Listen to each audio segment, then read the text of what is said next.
નમસ્તે મિત્રો, education hub 354 ચેનલમાં તમારું સ્વાગત છે. તો આજે આપણે શીખીશું ધોરણ 6ની ગણિતની પાઠ્યપુસ્તકનો પાઠ 3 સંખ્યા સાથે રમત. એનો સ્વાધ્યાય 3.3.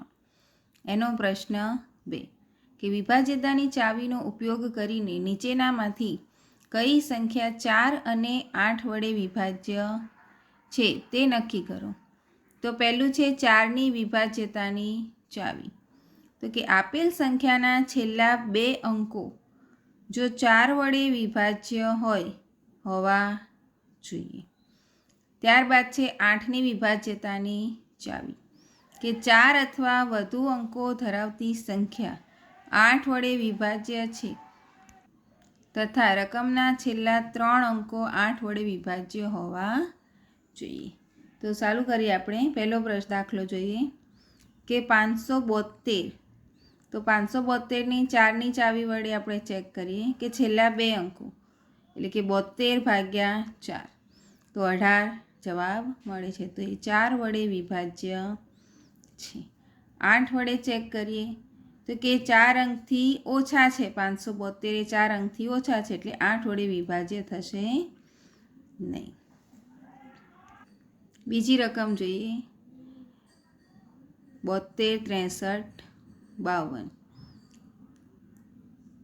7,26,352. એના છેલ્લા 2 આંકડા જોઈએ 4ની ચાવી વડે તો કે 52 ભાગ્યા 4 એટલે કે 13. 4 વડે વિભાજ્ય છે. છેલ્લા 3 અંકો જોઈએ 8ની ચાવી વડે કે 352 ભાગ્યા 8 તો 44 જવાબ મળશે જે 8 વડે પણ વિભાજ્ય છે. ત્યારબાદની રકમ જોઈએ 5,500 એટલે કે છેલ્લા 2 અંકો ભાગ્યા 4. હવે કોઈ પણ સંખ્યાને 0ને આપણે 4 વડે ભાગી શકીએ તો જવાબ 0 જ આવશે એટલે કે 4 વડે વિભાજ્ય છે. ત્યારબાદ 8 વડે ચેક કરીએ તો છેલ્લા 3 અંકો એટલે કે 500 ભાગ્યા 8 તો એમાં 62 અને જવાબમાં 4 શેષ વધે એટલે કે 8 વડે વિભાજ્ય નથી.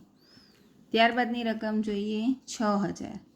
તેમાં છેલ્લા 2 અંકો એટલે કે 00 ભાગ્યા 4 એટલે કે 0 જવાબ 4 વડે વિભાજ્ય છે. તેવી જ રીતે 8ની ચાવીમાં છેલ્લા 3 આંકડા એટલે કે 300 ભાગ્યા 8 તો એનો જવાબ પણ 0 મળશે એટલે કે 8 વડે વિભાજ્ય છે. ત્યારબાદની રકમ છે 12,159. તો એના છેલ્લા 2 અંકોને ભાગ્યા 4 કરીએ તો જવાબમાં 3 શેષ વધે છે જે 4 વડે વિભાજ્ય નથી. અને છેલ્લા 3 અંકો તો 159 ભાગ્યા 4 તેમાં પણ 3 શેષ વધે છે જે 8 વડે વિભાજ્ય નથી. ત્યારબાદની રકમ છે 14,560. તો છેલ્લા 2 અંકો ભાગ્યા 4 તો જવાબ મળશે 15 તો જે 4 વડે વિભાજ્ય છે. અને 8માં છેલ્લા 3 અંક એટલે કે 560 ભાગ્યા 8 તો એનો જવાબ મળશે 70 તો એમાં પણ 8 વડે વિભાજ્ય છે. ત્યારબાદની રકમ જોઈએ 21,084. તો છેલ્લા 2 અંકો ભાગ્યા 4 તેનો જવાબ છે 21 જે 4 વડે વિભાજ્ય છે. ત્યારબાદ છેલ્લા 3 અંકો ભાગ્યા 8 તો એમાં 1 અને 4 શેષ વધે છે જે 8 વડે વિભાજ્ય નથી. ત્યારબાદ 31, 79, 50, 72. તેમાં છેલ્લા 2 અંકો લઈએ કે 72 ભાગ્યા 4 તો 18 જવાબ આવશે. અને છેલ્લા 3 અંકો લઈએ તો 72 ભાગ્યા 8 તો એમાં 9 જવાબ આવશે. તો એ 4 અને 8 બંને વડે વિભાજ્ય છે. ત્યારબાદની રકમ લઈએ 1700.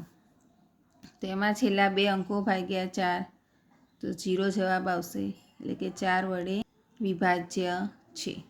અને છેલ્લા 3 અંકો ભાગ્યા 8 તો એમાં 4 શેષ વધે છે 8 વડે વિભાજ્ય નથી. ત્યારબાદ છેલ્લી રકમ છે 2,150 એટલે કે 50 ભાગ્યા 4, તો એમાં 2 શેષ વધશે જે 4 વડે વિભાજ્ય નથી. અને છેલ્લા 3 અંકો ભાગ્યા 8, તેમાં પણ 6 શેષ વધે છે જે 8 વડે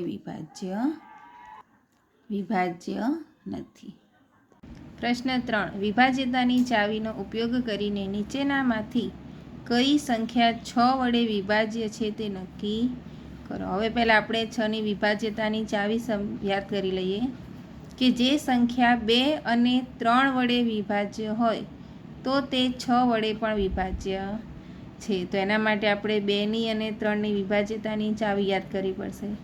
તો સૌથી પહેલાં 2ની ચાવીમાં છે કે જે સંખ્યાના એકમનો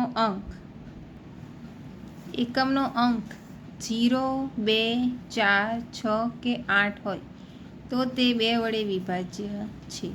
અને 3ની વિભાજ્યતાની ચાવીમાં કે આપેલ સંખ્યાના અંકોનો સરવાળો 3નો અવયવી હોવો જોઈએ. પહેલી રકમ છે 2,97,144. હવે એના એકમનો અંક છે 4, તો તે 2 વડે વિભાજ્ય છે.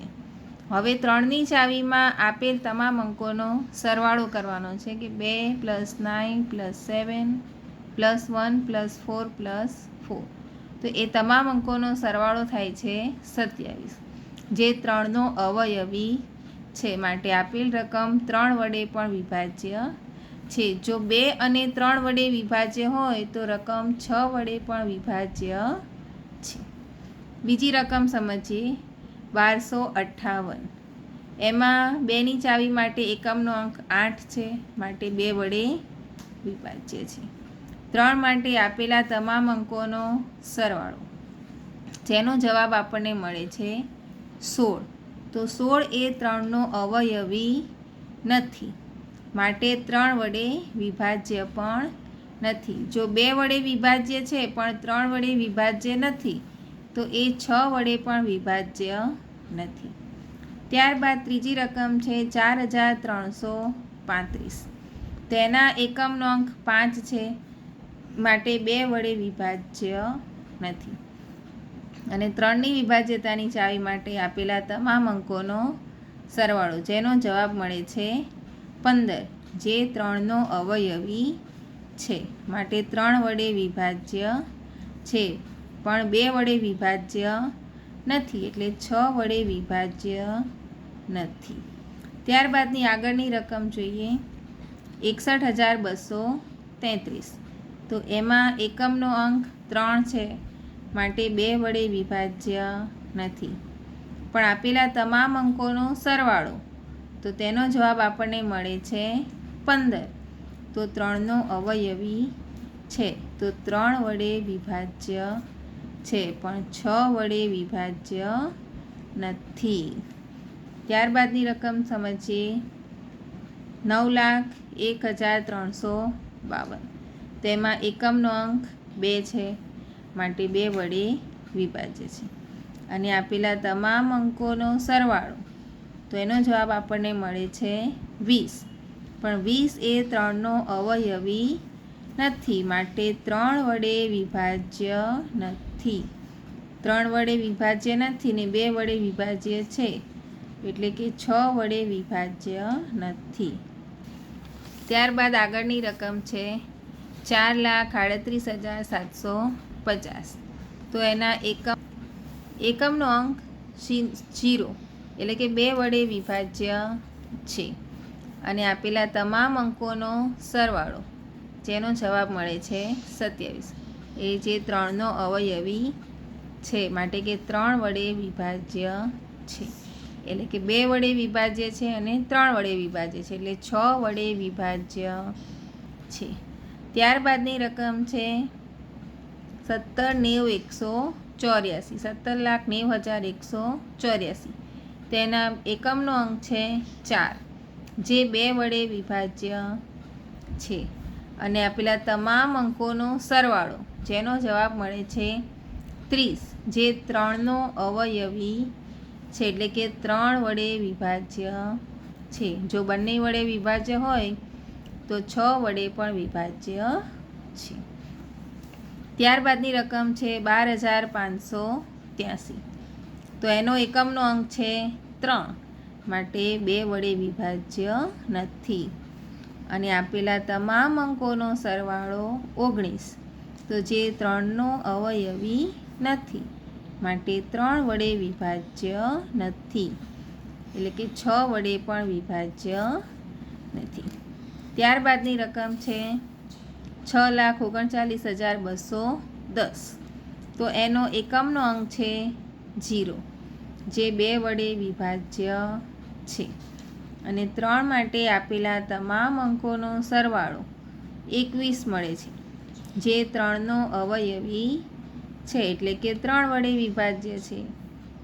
જો બંને વડે વિભાજ્ય હોય તો 6 વડે પણ વિભાજ્ય છે.